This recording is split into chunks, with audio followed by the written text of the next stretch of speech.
నమస్తే గురుగారు. వాగర్థావివ సంపృక్తౌ వాగర్థ ప్రతిపత్తయే జగతః పితరౌ వందే పార్వతీ పరమేశ్వరౌ. ఆదిత్యాయ చ సోమాయ మంగళాయ బుధాయ చ గురుశుక్రశనిభ్యశ్చ రాహవే కేతవే నమః. శృంగేరి జగద్గురు పీఠాధిపతులకి, కంచి పీఠాధిపతులకి నమస్కారములు తెలియజేసుకుంటూ కార్యక్రమాన్ని ప్రారంభిద్దాం. గురుగారు, చైత్ర అమావాస్య వస్తోంది. అంటే ఉగాది తర్వాత వచ్చే మాసంగా భావిస్తూ ఉంటాము. చాలా విశిష్టమైన మాసం అని చెప్తూ ఉంటారు గురుగారు. సో చైత్ర మాసం విశిష్టతతో పాటుగా ఈ అమావాస్య రోజు మనం ఏం చేయాలి, ముఖ్యంగా అమావాస్య గురించి ఈ వీడియోలో డిస్కస్ చేద్దాం గురుగారు. సో ఈ అమావాస్య ప్రత్యేకత ఏంటి, ఏం చేయాలి, ఏం చేయకూడదు లాంటి వివరాలు తెలియజేస్తారా? తప్పకుండానమ్మా.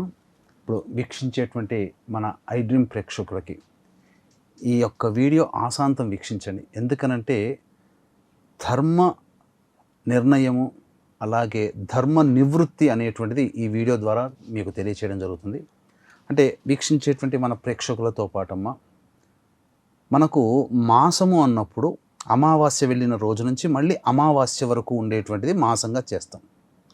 కానీ మనకు ఉత్తరాది ప్రాంతం బారహస్పత్యమానము కానీ సౌరమాన ప్రకారం కనుక చూసుకున్నట్లయితే వాళ్ళకి ఒక మాసము అన్నప్పుడు ఏంటంటే పౌర్ణమి నుంచి మళ్ళీ వచ్చే పౌర్ణమి వరకు ఒక నెల లెక్క.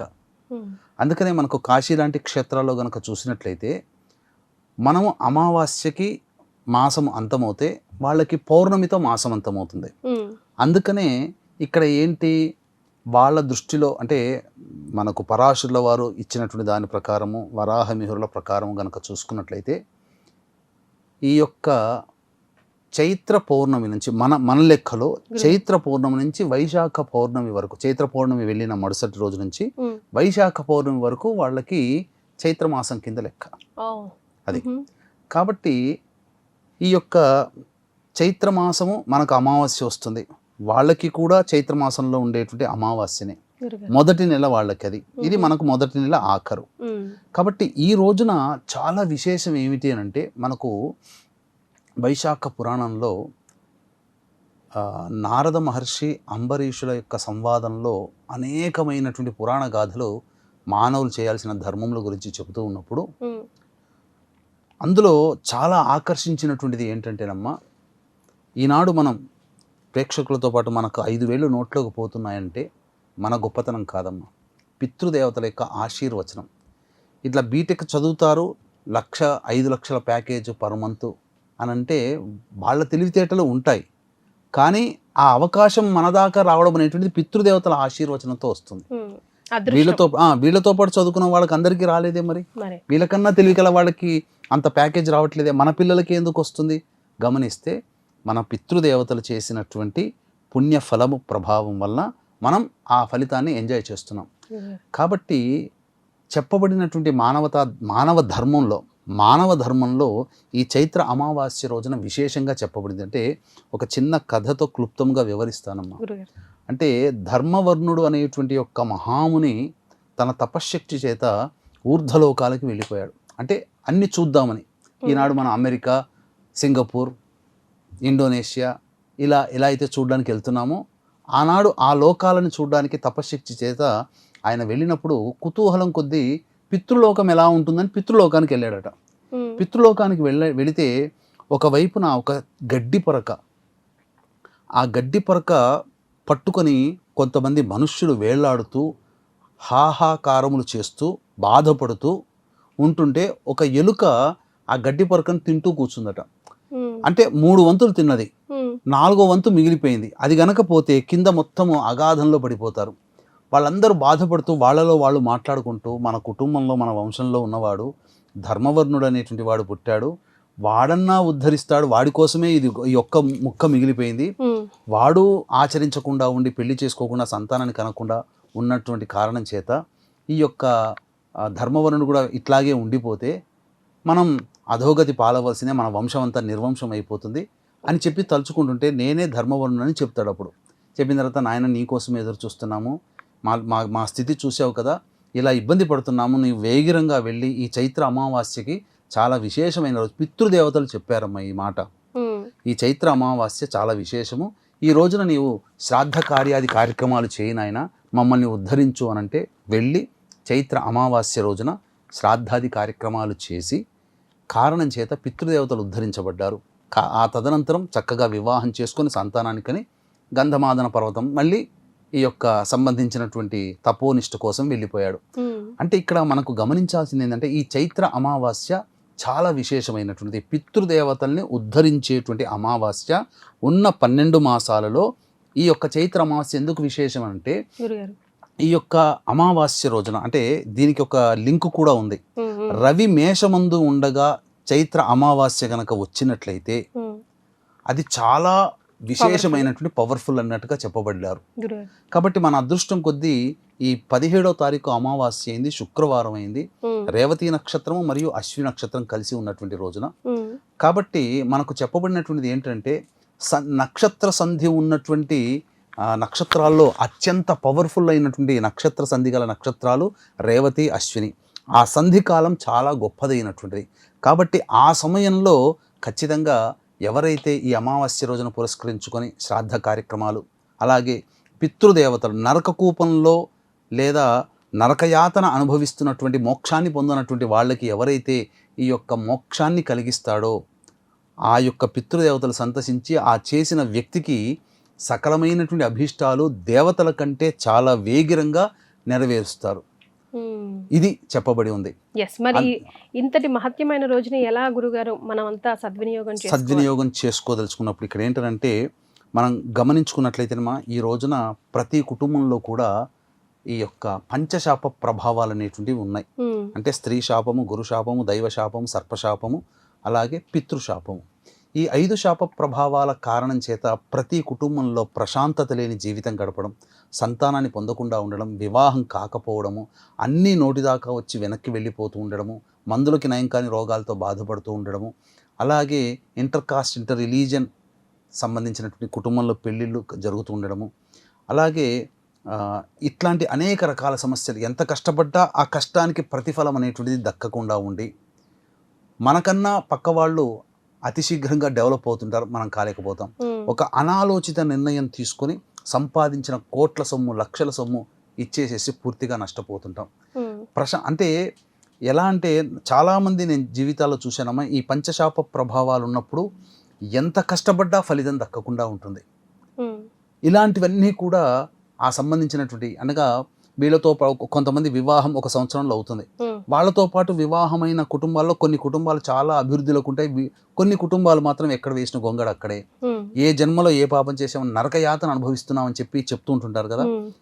అలాగే మేము మా కోరిక నెరవేరడం కోసం తిరగని చెట్టంటూ లేదు, మొక్కని దైవం అంటూ లేదు, పుట్టంటూ లేదు అని చెప్పి వాపోతుంటారు. దేవుడు లేడు అనే స్థితికి చేరుకుంటారు. అటువంటి కుటుంబాలలో అలాగే ప్రధానంగా అనేక విధాలుగా కుటుంబ సభ్యుల మధ్య ప్రేమ ఆప్యాయత ఉండదు, భార్యాభర్తల మధ్య ప్రేమ ఉండదు, పెళ్ళిళ్ళైనా సంవత్సరాలు గడిచిన సంతానం కలగదు. ఇలాంటి కుటుంబాలలో ఈ పంచశాప ప్రభావాలు అనేటువంటివి ఉంటాయి. కాబట్టి ఈ పంచశాప ప్రభావాలకి సంబంధించినటువంటి పరిహారం అనేటువంటిది ప్రతి వాళ్ళు ఈ చైత్ర అమావాస్య రోజున చేసుకుంటే తప్పకుండా వాళ్ళకి సంబంధించినటువంటి కోరికలు నెరవేరుతాయని చెప్పడంలో ఏమాత్రం సందేహం లేదని చెప్పవచ్చు. సో ఏం చేయాలి, ఎలా చేయాలి, ఎప్పుడు చేయాలి గురుగారు? దీనికి ప్రధానంగా ఈ పంచశాప ప్రభావాలు ఎలా ఉంటాయని తెలుసుకోవడానికి మనం గమనించుకున్నట్లయితే ఎప్పుడు చేయాలనేటువంటిది కూడా తెలియజేస్తానమ్మా. ముఖ్యంగా తండ్రి లేదా భర్త వైపు 6 తరాలు, తల్లి లేదా భార్య వైపు 3 తరాల్లో దుర్మరణాలు, road accident, fire accident, suicide attempt, నదిలో బావిలో పడి చనిపోవడం, ఇంట్లోంచి వెళ్ళిపోవడం, లివర్ ఫెయిల్యూర్, కిడ్నీ ఫెయిల్యూర్, క్యాన్సర్తో చనిపోవడం, 60 సంవత్సరాల లోపల ఎలాగైనా చనిపోయినా, అలాగే పిండ ప్రదానాలు చేయకపోయినా, స్త్రీ హత్య, గోహత్య, బ్రాహ్మణ హత్య, పాముని చంపిన, పిల్లిని చంపిన ఈ యొక్క పంచశాప ప్రభావాలకు గురవుతారు. దీనివల్ల కుటుంబ సభ్యుల మధ్య ఒక అవగాహన ఉండదు. అలాగే సంబంధించి ఇంట్లో ఎక్కువగా జిల్ల పురుగుల బెడద ఎక్కువగా ఉన్నా, చనిపోయిన వాళ్ళు తరచూ కల్లోకి వస్తున్నా, పాము తరచూ కల్లోకి వస్తున్నా, అలాగే ఇంకా చెప్పాలి అని అంటే ఈ యొక్క ఇంట్లో క్రాక్స్ వస్తున్నా, నల్లాలు ఎన్ని మార్చినా బొట్టుగా ఎన్న ఉన్నా మళ్ళీ బొట్టుగా కారుతూనే ఉంటుంది, కొత్తవి అన్నీ ఎంత మార్చినా కానీ. ఇలాంటివి ఉన్నప్పుడు ఈ యొక్క పంచశాప ప్రభావాలుగా గుర్తించాలి మొట్టమొదలు. ఇక ప్రధానంగా గమనించుకున్నట్లయితే దీనికి ఈ చైత్ర అమావాస్యకే ఎందుకు చెప్పబడి ఉంది అని అంటే, ఇంతకుముందు చెప్పుకున్నటువంటి వర్ణుడి ప్రకారం కనుక చూసినట్లయితే రేవతి నక్షత్రము అశ్విని నక్షత్రం కలిసి ఉన్నటువంటి రోజు కాబట్టి ఈ పంచశాప ప్రభావాలకి మన పీఠం ఆధ్వర్యంలో ఏప్రిల్ 17వ తారీఖు రోజున కార్యక్రమాలు జరుగుతాయి. 16వ తారీఖున హైదరాబాద్ నుంచి ఇక్కడి నుంచి బయలుదేరుతాం.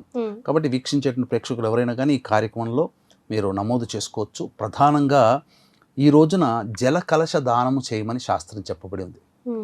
ఎలా చేయాలి? జల కలశం అని అంటే రాగి కలశంలో మంచినీళ్ళు వేసి, అలాగే కుంకుమ పువ్వు, హారతి కర్పూరం కాదు పచ్చ కర్పూరము, ఇలాచి, లవంగాల పొడి, అలాగే సంబంధించినటువంటి ఈ యొక్క జాజికాయ, జాపత్రి ఇవన్నీ ఇచ్చి ఆ బ్రాహ్మడికి దానం చేసి శ్రాద్ధ కార్యక్రమాలు చేయాలి. ఎలాగో మనము ఈ యొక్క ఏప్రిల్ 17వ తారీఖు రోజున పంచశాప నివృత్తికి చేస్తున్నాం. ఎప్పుడైతే ఈ పంచశాప నివృత్తి జరుగుతుందో ఆ కుటుంబంలో సుఖ సంతోషాదులు కలుగుతాయి. ముఖ్యంగా అనుకున్న పనులన్నీ కూడా నెరవేరుతుంటాయి. ప్రశాంతమైన జీవితాన్ని పొందుతారు. ఏదో తెలియని ఆందోళన నుంచి బయటపడతారు. ఖచ్చితముగా ఈ యొక్క చైత్ర అమావాస్య రోజున సముద్ర స్నానం చేయమని చెప్పింది.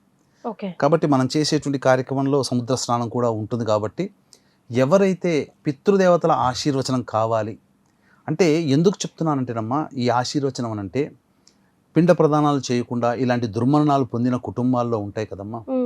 నదిలో బావిలో పడి చనిపోతుంటారు. ఇట్లా దుర్మరణాలు, accidents, suicides, fire accidents, road accidents, ఇట్లా వాళ్ళకి మోక్షాన్ని పొందరు. మోక్షాన్ని పొందకునే ఆత్మ ఎలా ఉంటుందనంటే, మనము కాళ్ళు నేల మీద తలకాయ పై ఉంటుంది, కానీ రివర్స్ లో ఉంటారు. వాళ్ళ తలకాయ కిందికి కాళ్ళు పైకి వేలాడుతూ ఉంటుంటారు. అది నరక యాతన అనుభవించేటువంటిది. కాబట్టి దేవతలు ఇవ్వనంత స్పీడ్గా పితృదేవతలు మనకు ప్రసాదిస్తారు. కాబట్టి ఆ దేవతల యొక్క అనుగ్రహం కంటే పితృదేవతల అనుగ్రహమే ఈ యొక్క భూలోకంలో ప్రతి వాళ్ళకి. అందుకని ఎంత గొప్ప తపశ్శక్తి సంపన్నుడైనా ఈ ధర్మవర్ణుడి కథ ఒక్కటి చాలు. ఎంత గొప్ప తపశ్శక్తి సంపన్నుడైన దేవతానుగ్రహం పొందిన పితృదేవతల యొక్క నరకయాతనని తప్పించలేని కొడుకే కాదు. శ్రాద్ధం పెట్టడం వల్లనే పోతుందని కాదు, శ్రాద్ధం కాదు ఇక్కడ చెప్పబడింది. ఆ నరకయాతన అనుభవించేటువంటి ఆ స్థితి నుంచి వాళ్ళని ఉద్ధరించాలి అని అంటే ఈ పంచశాప ప్రభావాలు తొలగించుకోవాలి. కాబట్టి ప్రతి ఒక్కళ్ళు కూడా ఈ సంబంధించినటువంటి పంచశాప నివృత్తి కార్యక్రమాలు చేసుకోదగినటువంటిది. ఇందులో ఎలాగో శ్రాద్ధం వస్తుంది. ఉదక కుంభ దానము చేయమని చెప్పి చైత్ర అమావాస్య రోజున ప్రత్యేకంగా వైశాఖ పురాణంలో చెప్పబడి ఉంది. కాబట్టి చక్కగా ఇటువంటివన్నీ కార్యక్రమాలు చేసుకోవడం చాలా మంచిది.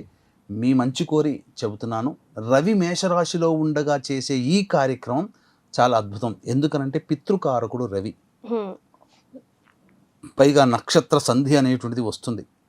కాబట్టి ఎవరైనా ఇంట్లో దానం చేయదలిస్తే మనకు రాగి కలశమైన దానం చేయొచ్చు, వెండి కలశమైన దానం చేయొచ్చు, ఇత్తడి కలశంలోనే పెట్టవచ్చు. ఏది శక్తి లేకపోతే ఒక 40 రూపాయలు పెడితే మట్టి పాత్ర వస్తుంది, చెంబు, అందులోనైనా ఈ చెప్పిన పదార్థాలు నీళ్లు వేసి బ్రాహ్మడికి దానం చేసి శ్రాద్ధం పెడితే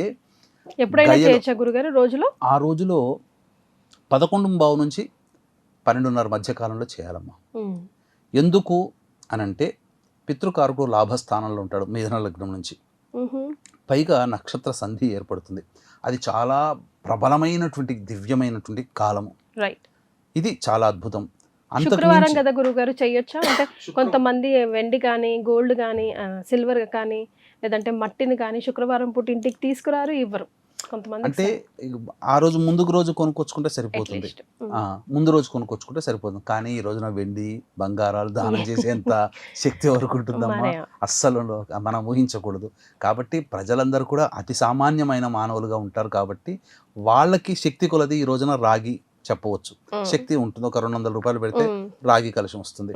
లేదు అంటే మట్టి కలశం చేయండి, తప్పేం లేదు. మృణ్మయ కలశం చాలా గొప్పది ఈ కలియుగానికి. మట్టి ఇప్పుడు 40 రూపాయలు పెడితే మట్టి కలశం వస్తుంది, చిన్నది వస్తుంది, చాలు.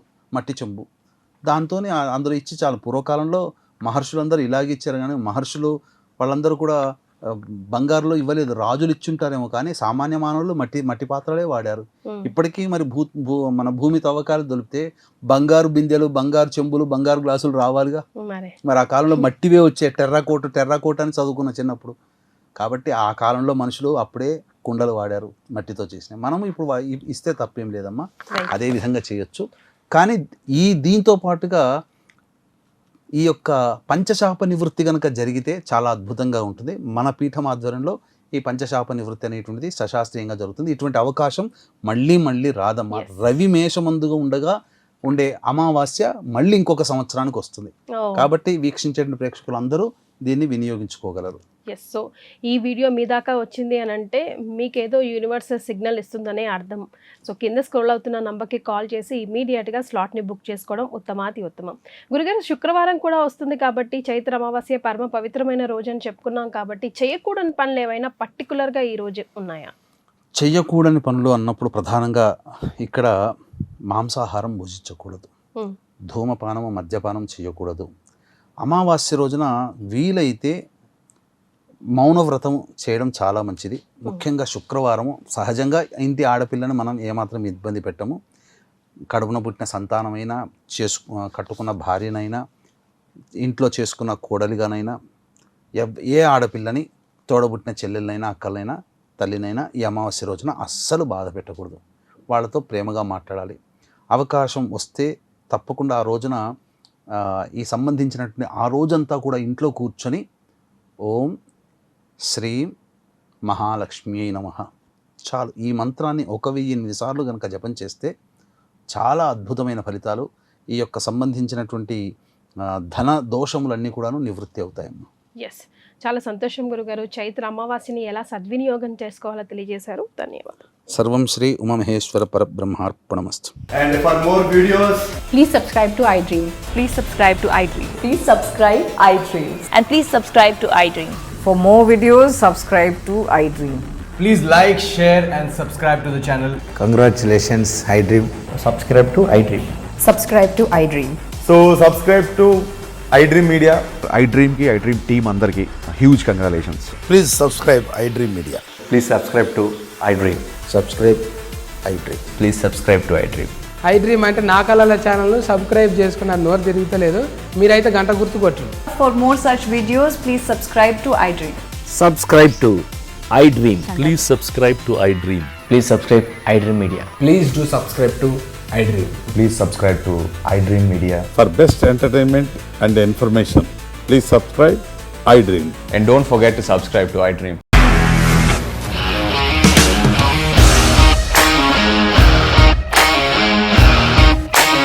ఇండస్ట్రీలో కమిట్మెంట్ ఇష్యూస్ వస్తే నీకు కూడా వచ్చినట్టు మార్నింగ్ తీసుకెళ్ళాలంటే కొట్టి పడేస్తారు.